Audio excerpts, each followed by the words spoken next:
guys, it's Vicky, and today I'm here to do another book haul revisit. These are one of my favorite videos to do because basically the gist of it is that I go 2 years back to a book haul that I did.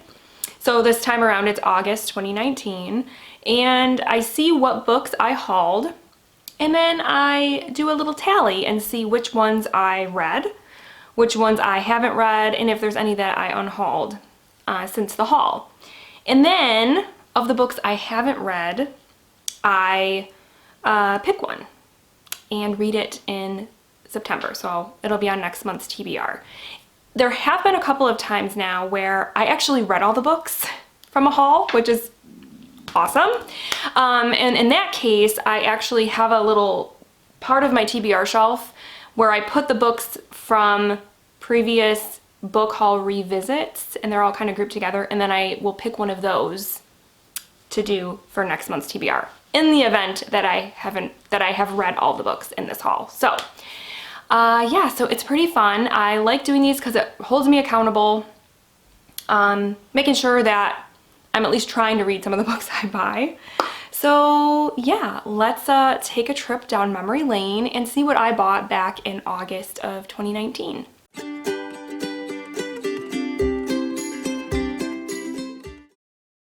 Hey guys, it's Vicky, and today I'm here to share with you a book haul. I've accumulated some books in the last couple of months, and I've gotten kind of from all different kind of places, so I thought I would share them with you today. So yeah, let's just dive right in. So the first little stack that I have, I picked up at a library sale. This was probably back in June, I would say. I was out to lunch with one of my best friends, and she was like, yeah, so there's a library like down the road and they're having a library sale. Would you want to go? And I was like, girl, do you know who you're talking to? Yes, please. So we went, and it was the last day of the sale, so things were a little picked over, but I did pick up a couple of books.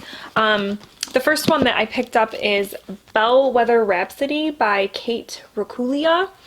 This is one that I had on my TBR for a little bit, and it is I believe it's like a mystery surrounding this hotel where 15 years prior to the story in this book, a murder-suicide took place in one of the rooms. So now we're like 15 years later, and there is I believe it's like a school band or something is there for something, and they're staying in this hotel. And the student that is staying in that particular room where this murder-suicide took place in the past disappears. Oh. So I actually did read Bellwether Rhapsody, was it last year? I think it was last year, and I really enjoyed it. It ended up being, I think I gave it 4 stars. I really liked the kind of nod it gave to performing arts, because it was about this like kind of band camp sort of thing that was happening at this hotel. So me being a kid that took part in performing arts, I was a dancer. Even though I wasn't a band kid, I really appreciated that kind of whole storyline. So yeah, if you were a band kid or a drama kid or anything dealing with performing arts, I really think, and you like mysteries, I think you would like this because it was good. I really enjoyed it. So that's one for the red pile. The next book that I picked up at the library sale is Snowflower and the Secret Fan by Lisa C. This is a book that I've seen kind of everywhere, and I've heard a lot of people talk about. So when I'm in the mood for a historical fiction, I think that this book is going to fit the bill quite nicely.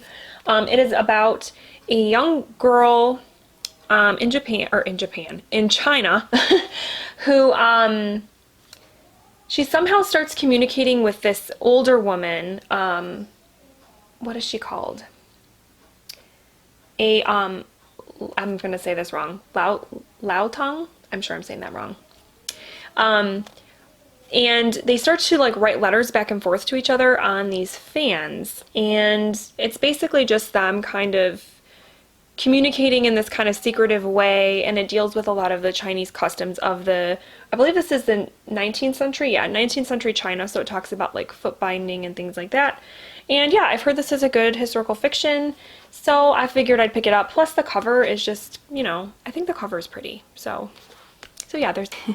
Alright, so I have not read Snowflower and the Secret Fan, but it's definitely one that's still on my radar because, like I said in the haul, I like historical fiction stuff and I've heard a lot of good things about it. So, okay, we are now one read and one unread. Yeah. The next one I picked up at the sale, I totally only picked up because my friend that I was with insisted that I buy it. It's a book that I have seen everywhere and lots of people have talked about, but it's one that I just never really thought I would want to read, but she's like, no, you just have to read it. Just read it for me. So I'm like, all right, I'll do it for you. And that book is The Shack by William Paul Young. Honestly, the reason I've never really picked this up was because I thought it had, I heard that it had a lot of like religious undertones, and I'm just not really into that kind of thing. But she said that it was really good and that I had to read it. All right, so I haven't read The Shack. It's still on my shelves though, and I think I still want to give it a shot for my friend because I'm sure she still stands by that recommendation. And so yeah, I think I still would like to pick it up, if nothing else, to see what all the hype was about. So okay, it's now one read, two unread. And then the last two books I picked up from the sale are both nonfictions.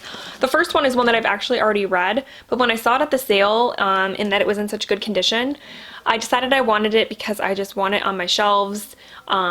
Maybe not something I would necessarily reread, but just to maybe reference later on. But that book is An Unfinished Life, John F. Kennedy, 1917 to 1963 by Robert Dallek. This is basically a biography of JFK. All right, so I'm going to fast forward through this because it was a reread, so it doesn't really work for this video. And then the last book that I picked up at the sale is another nonfiction, and that book is The Perfect Storm, A True Story of Men Against the Sea by Sebastian Junger. And this is about a small, I believe it was a commercial fishing boat, I believe, that got caught in a really bad storm off the, where was it? It's a nor'easter. I'm not sure exactly where it happened, but somewhere on the east coast of the United States. And I know that they made a movie out of this, but I have not seen the movie, and I want to. Anyway, so I actually ended up DNFing The Perfect Storm. I started to read it, I think it was last year, and the early part of the book was a lot about commercial fishing and commercial fishing boats, like how they're constructed and all this stuff, and there's a lot of terminology and stuff about that, and I just, it was not holding my interest. I wanted more of the human interest element about this event and the people in it, so I wasn't feeling it. So I DNF'd it, and it's been unhauled. So I have one now in the unhauled pile because I'm not going to count it as read because I didn't complete it. So, all right, there's that. And then the next one that I got is one that I plan to read this winter because it totally, I think, is a winter book. That is The Terror by Dan Simmons. Last year I read Summer of Night by Dan Simmons and I absolutely loved it. It was one of my favorite books of the year. And this one I've heard is also amazing. And it takes place in the 1800s, and it is about this ship that is trying to get through the Arctic Passage and they get stuck. And then there's like a creature out there that is attacking them and killing them or something. I don't know. It sounds creepy. Okay, so I actually started reading The Terror a couple winters ago, and I made it about 250 pages in and decided to stop because it was just a little bit too slow paced. I wasn't really feeling it, but it is one that I still want to read, that I will try to read again because it's Dan Simmons and I've heard amazing things about The Terror. I'm hoping that eventually I'll be able to get my hands on the audiobook and read it that way. But yeah, it just wasn't quite doing it for me at the time, but it's one that I definitely still want to, you know, read. And then the next book that I got from Book Outlet is one that I got because somebody commented on a video, like one of my wrap-ups or something, telling me that they were reading this book and that they absolutely loved it. and that I should read it. So when I saw it on Book Outlet, I picked it up, and that book is Boy's Life by Robert McCammon. And it's kind of a chunkier book, but I believe it's kind of just like a coming of age story about a kid that was growing up in Alabama. I don't really know much more about it. Okay, you guys all know I read Boy's Life last year, and it was one of my favorite reads of the year. Probably now is like on my list of favorite books of all time. I absolutely loved Boy's Life. 5 stars, so good. Such an amazing coming of age story with like a magical realism element. Oh, it was so good. So good. I can't recommend that book enough, so yeah. And then the last Book Outlet book I picked up was Boy Erased, a memoir of identity, faith, and family by Gerard Conley. This is one that was recently made into a movie, and I want to read the book first, of course, before I see the movie. It's a memoir about this guy, Gerard. Is that how you say it? Gerard? It's just spelled with an A, so I don't know. I'm gonna assume it's Gerard. Correct me if I'm wrong. But he grew up in a Southern Baptist? In Arkansas, Southern Baptist community. His father is a pastor, and religion is a very big part of his life. And he realizes pretty early that he is gay. When he comes out to his family, they send him to one of those like conversion camps where they try to convert you to not being gay. Okay, anyway, I started Boy Erased, and I ended up DNFing it and unhauling it because I don't remember what it was about it, but I just was not connecting with the story and with the writing and all of it.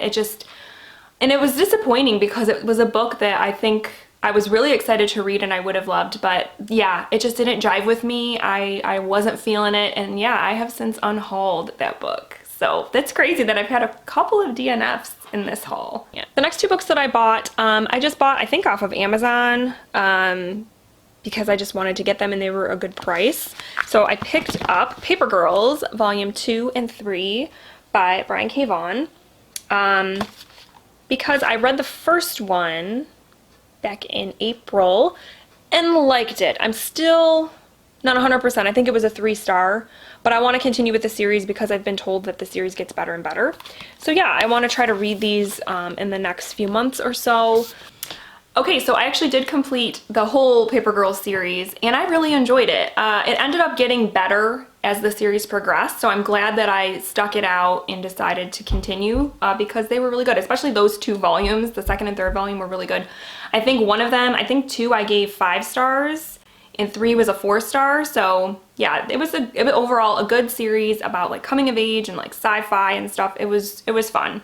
All right, so we have some to add to the red pile. And then I got a book sent to me for review by, I believe it was Book Publicity Services. If I remember correctly, they reached out and asked me if I would like to read this book, and I said yes. It is an autobiography called The Blood on My Hands by Shannon O'Leary. And this is Shannon O'Leary's story about growing up in Australia in the 60s and 70s in a seemingly wholesome Catholic family, but behind closed doors her father was very abusive, and she even says in this book that he committed murder. Okay, so I did read The Blood on My Hands. I did a standalone book review of it. I think I gave it 3 or 4 stars. It was a very tough read. Some of the stuff that Shannon endured as a child at the hands of her father was it was really difficult. So lots of trigger warnings for abuse and things because yeah, it was a tough read, but it was a good read. And I think she's written a sequel since dealing with kind of her adulthood and how the events of her childhood have affected her as an adult. So yeah, overall it was compelling, it was heartbreaking, and very like one of those books that just kind of sticks with you. And then I got a book from my grandma. She tends to pick up books from like the library and stuff like that, library sales, and if it's something that she thinks I might like, she passes it on to me. So she passed on The Returned by Jason Mott. This one is about, this was on my TBR for a while and I think I took it off and now I kind of want to read it again. But it's about this kind of phenomenon where these children that have died I don't know if it's just children or if it's like all age kind of people. They come back one day from the dead, and they come back exactly the age that they were. So like, for example, in the blurb here, it talks about this couple that their son died back in the 60s when he was like 8 years old or something. And he comes back 40 years later, 40, 50 years later, but he's still like 8 years old. Okay, so I have not read The Returned, but just like listening to that synopsis, I'm like really interested in reading it all over again. So, and I'm kind of asking myself like, why haven't you read that yet? Because yeah, that is definitely one that I'm still interested in and want to check out. So, all right, we are now at 5 read, 4 unread, and 2 unhauled. And then the next 2 books were books that I picked up during the reading rush. If you guys saw my vlog, I went to Meijer, which is a local like grocery store chain where I live, and I always go through the book section. And I picked up 2 books because they looked appealing to me. The first one is one that I've actually already read, but was a 5-star read, and I really wanted it for my shelves because I really want to reread it someday. And that book is Stay With Me by Ayobami Adebayo. Yeah, so again, I'm not gonna, this isn't, my read books that I've purchased don't really serve the purpose of this video, but yeah, Stay With Me was a fantastic book, and if you haven't read it, you should totally check it out. And then the other book that I got from Meijer is this beautiful, beautiful edition of Pan's Labyrinth, The Labyrinth of the Fawn by Guillermo del Toro and Cornelia Funk. This is basically a novelization. I'm just showing the cover because, oh my god, it's so beautiful. This is a novelization of the film Pan's Labyrinth, which so yes, I actually did read Pan's Labyrinth last year, I think, around Halloween, and I just loved it. It's just like the movie, so if you love the movie, you'll love the book. It has beautiful illustrations. It's just a beautiful book all around, and yeah, it was a 5-star read. Totally recommend it. And then the last 2 books that I got, my husband and I, and the kids, like a week or 2 ago, we had like a family day and we popped into 2nd and Charles, and I picked up a book and he picked up a book, but I thought I would share the book that he picked up also because it's one that I might try to read sometime. But first, let me tell you the book that I picked up. I picked up The Forgotten Garden by Kate Morton. This is one of hers that I have not read. I have a couple of her other books still unread on my shelves. I believe I have The Lake House and The House at Riverton. So, but I've read 2 of her books. I know I like her, so I feel comfortable having all these unread books by her on my shelves. This one, it has to something, it's a typical Kate Morton story. It has to do with a girl who was abandoned on a ship in Australia, like back in the early 1900s, and she is taken in by, I believe, the captain of the ship and his wife or something, and they raise her, and then they eventually tell her that, you know, she's not really their child, and blah, blah, blah. So then she kind of goes on this quest to figure out where she comes from and who she is and stuff. And it goes back and forth in time. Okay, so I actually have not read The Forgotten Garden, but I, of course, still really want to read it because I really enjoy Kate Morton's books. I have now read, I think, 4 of her books. I think all I have left is The Forgotten Garden and The Distant Hours, I think is the other one. So yeah, that's definitely one that, even though I haven't read it yet, I'm still very interested in. And then the last book that my husband picked up at 2nd and Charles, that, like I said, it's definitely an Austen book. I'm not shocked at all that he wanted to get this. And like I said, I want to give it a shot eventually, maybe. Maybe I'll try the audiobook, because I just don't know if this one will hold my attention. But that book is Cosmos by Carl Sagan. It sounds cool, but also intimidating. Like, I don't know. So I just tried to read Cosmos a couple months ago, and I tried the audiobook. And it just didn't work out. It just was not sinking into my brain. I even tried to, I would listen to a chapter and then I would go back, and on YouTube I found like the old episodes of Cosmos with Carl Sagan, thinking like maybe that would help, and nope, it just was not holding my interest. So I haven't unhauled the book because, like I said in the haul, my husband technically got it because he wants to read it. But as for me, I don't think I'm gonna ever read Cosmos. It's just not for me. So that one is again, another DNF from this haul. Wow. Okay, so total tallies, we have 6 books from the haul were read, 5 were unread, and I unhauled 3 if you count Cosmos, because I didn't technically unhaul it, but I DNF'd it and I'm not gonna pick it up again. So I'm really surprised at how many of the books from this haul I tried to read and didn't end up finishing because I didn't like them. It's really, that doesn't happen that often. It's weird that I had like, I think it was what, like 3 or 4 of them that were like that. So yeah, okay, so I'm gonna go grab the 6 books that I have left and then decide, oh, I'm sorry, not the 6 books, the 5 books that I haven't read, and pick one to put on my September TBR. Okay, so the 5 books from this haul that I haven't read are Snowflower and the Secret Fan by Lisa C., The Forgotten Garden by Kate Morton, The Shack by William Paul Young, The Terror by Dan Simmons, and The Returned by Jason Mott. So, okay, right off the bat, I am not quite ready to re-tackle The Terror. Like I said, I actually still have my bookmark in here. I made it to page 255. And I really want to try to get my hands on the audiobook. So, and I kind of, like I said in the haul, I kind of want to read this in the wintertime. It's like a wintry type book for me. So yeah, I'm not quite ready to try to tackle this again. So I'm gonna pass on this one, maybe save it for winter, we'll see. Okay, then that leaves these 4. I just read a Kate Morton book in May. Was it May? I think it was May. Really enjoyed it. I read The House at Riverton. It was really good. And I like to read Kate Morton in the spring/summer, so I'm not against reading this right now, but I don't know if I'm really in the mood just yet because I just read one.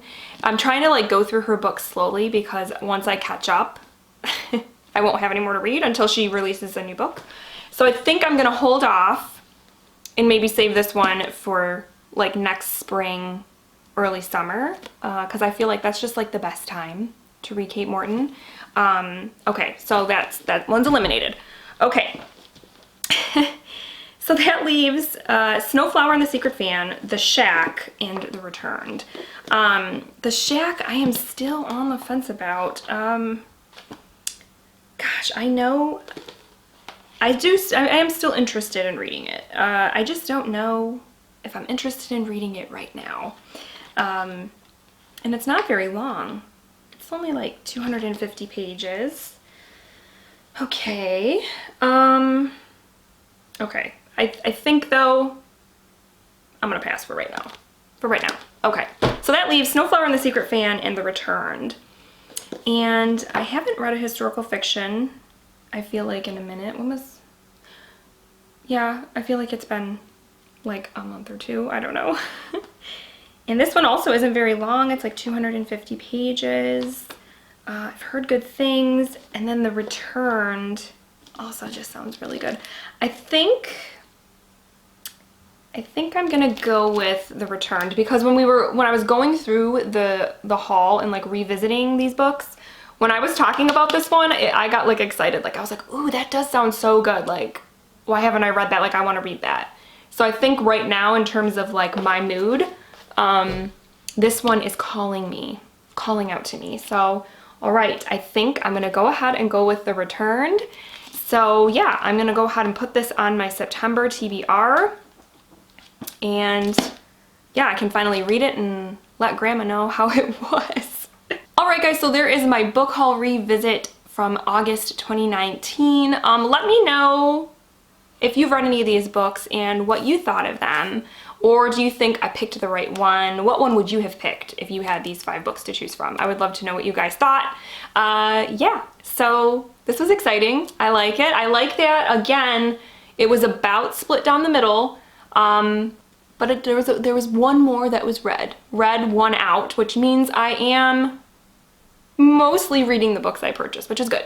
So accountability good. All right, so I hope you guys are having a wonderful week, and I will talk with you soon. Thank you so much for watching. Bye.